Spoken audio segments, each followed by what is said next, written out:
Bonjour, je me présente, je suis David Foley, puis aujourd'hui on m'a demandé de venir vous présenter là, un 10 minutes, donc en vidéo, les espaces conceptuels. C'est, je vous en parler un peu plus là, le long de la présentation. Euh, L'idée c'est de vous montrer un peu un nouvel outil qui peut être utilisé pour organiser les connaissances, aider à apprendre un peu plus facilement puis un peu plus en profondeur. Structurer les idées, structurer la pensée pour voir plus clair des fois dans des situations. Puis aussi, c'est un outil là, pour la collaboration. Fait que, sans plus tarder, là, ça va être vraiment une vue d'ensemble là, très rapide. Mais je vais regarder d'abord avec vous un exemple. On est dans Relate ici. Un exemple d'un projet qui a été présenté à une conférence qui explique c'est quoi les espaces conceptuels. Fait que, premièrement, vous allez remarquer euh, ça ressemble un peu au schéma conceptuel, mais avec une nouvelle dimension de profondeur. Euh, Puis je vais vous expliquer d'où est-ce que ça vient, là, tous ces éléments-là.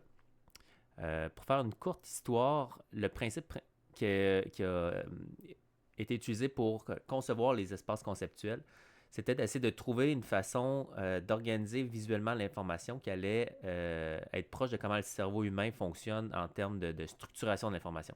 Fait qu'en étudiant un peu comment les experts organisent l'information versus des novices, on a ressorti des éléments, des modèles cognitifs qui ont été utilisés aussi, des éléments de collaboration, aussi d'apprentissage. Euh, Puis en gros, là, c'est un projet qui a débuté en 2010, plus du côté de génie, mais qui est rapidement devenu un outil qui s'appliquait là, à tout ce qui est à toutes les disciplines. Puis il y a plusieurs projets maintenant plus dans le domaine de la santé. Donc de 2010 jusqu'à 2020 quasiment, là, il y a eu beaucoup de recherches pour développer les principes, faire des utilisations avec souvent c'était avec des étudiants, là, on faisait des classes, on développait des projets, puis on l'utilisait dans ces cadres-là. Puis depuis 2020, là, c'est devenu là, de plus en plus public. Fait qu'on a créé une plateforme là, web depuis 2022. Puis depuis ce temps-là, ça commence à être beaucoup plus présent dans les conférences, comme un outil qui peut vraiment supporter finalement euh, les humains et les personnes pour faciliter l'apprentissage, puis améliorer finalement la rétention, mais aussi euh, faciliter la capacité d'apprendre tout le long de sa vie, puis de développer de la connaissance sur des connaissances antérieures. Donc, c'est quoi les espaces conceptuels? En gros, c'est comme les schémas conceptuels, c'est la notion qu'il y a des concepts, mais chacun des concepts peut aussi contenir d'autres informations. Puis ça vient du principe que quand on organise l'information, euh, généralement, on veut avoir une vue d'ensemble. On veut organiser les choses de plus générique à plus spécifique. Puis c'est important d'avoir la vue d'ensemble parce que ça permet de mieux contextualiser les détails par la suite, puis de ne pas être perdu dans tout plein de détails. Euh, donc, bon, il y a un paquet d'éléments là, qui ont été utilisés là, dans le design des espaces conceptuels.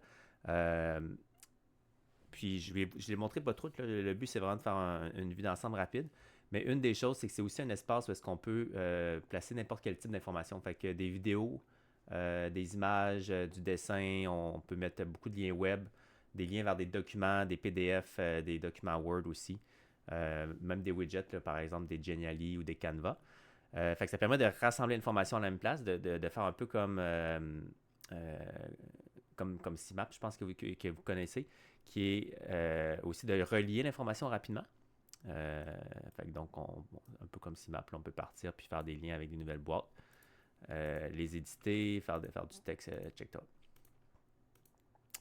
Euh, Autre chose importante qui est intéressante, c'est que dans les espaces conceptuels, il y a la notion qu'un concept, c'est comme dans la tête, évidemment. Quand on a une idée, un concept qu'on connaît, on peut l'utiliser dans plusieurs contextes.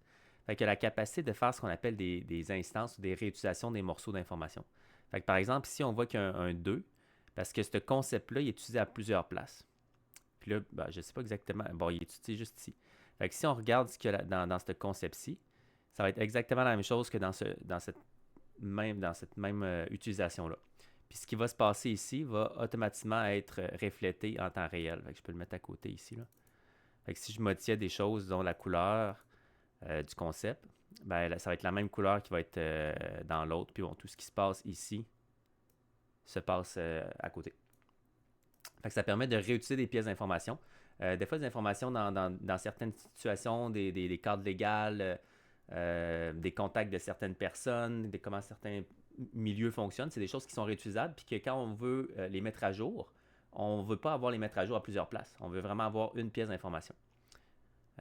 Donc voilà, fait que je ne veux pas aller plus loin là, sur les bases de ce que c'est un espace conceptuel parce que euh, j'ai promis juste une dizaine de minutes. Fait que ça va aller assez vite. Euh, Maintenant, vous allez reconnaître un cas d'utilisation qui est vous avez utilisé un cadre conceptuel qui a été refait dans Relate. Fait que ça ressemble à ça. Là, ce qui guide mes actions, mon évaluation de la situation, mes actions, mon évaluation. Il y a le même cadre que vous avez déjà vu, mais c'est une forme d'utilisation pour montrer comment Relate permet de structurer ces informations-là. Fait que disons qu'on regarde le cadre légal, on peut rentrer dans ce cadre-là, avoir les questions qu'il faut se poser à ce niveau-là, et puis mettre des références navigables. Fait qu'on peut directement aller sur les sites de, de- sur les sites web là, en cliquant sur le petit lien. Pour amener un site web, là, c'est drag and drop ou copier-coller. Là, il va comprendre que c'est un site web. Fait qu'on voit tous les morceaux que vous avez déjà vus. Puis dans ce cas-ci, ça a été structuré pour que toutes les questions importantes à se poser sont aussi directement dans le cadre. Puis la façon d'utiliser, finalement, c'est de le voir comme étant un peu un canevas où est-ce qu'on veut probablement remplir la plupart des cases, mais il peut y avoir des cases vides. Mais ça donne un feedback par rapport à est-ce qu'il y a des choses que j'ai oubliées, comme par exemple dans mes actions, est-ce que mes interventions infirmières, j'en ai aucune pour l'instant ici.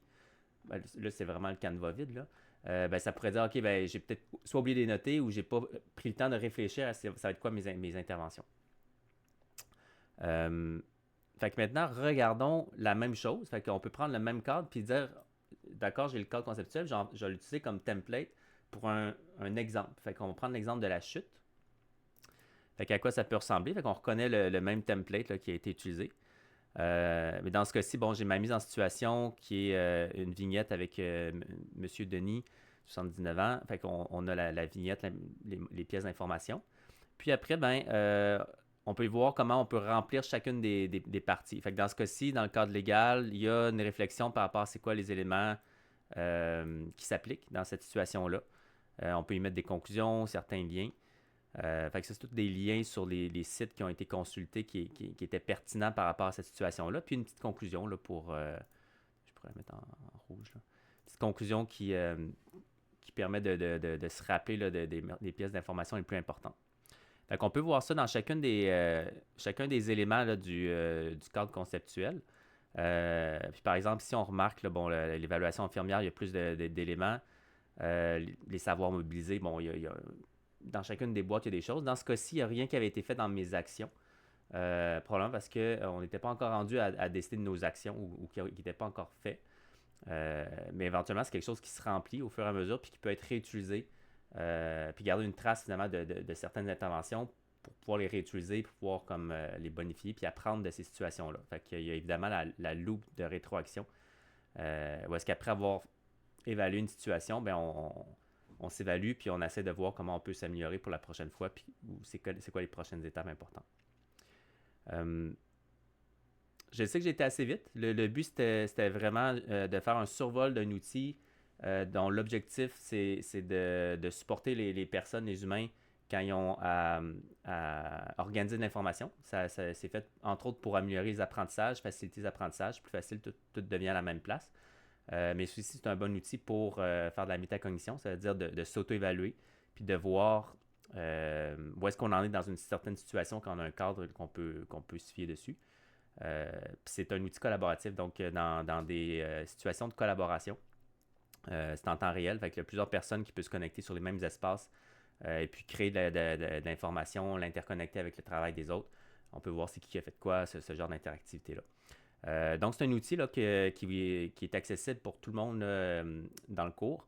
Ceux qui ont besoin là, d'aide ou qui ont des questions, là, moi je vais être disponible. Puis vos enseignants aussi là, peuvent répondre à certaines questions ou bien rediriger les questions vers moi. Fait que n'hésitez pas là, si ça vous intéresse là, de poser des questions. Peut-être un détail sur comment là, se rendre. Là. En fait, le site web, c'est relate.space.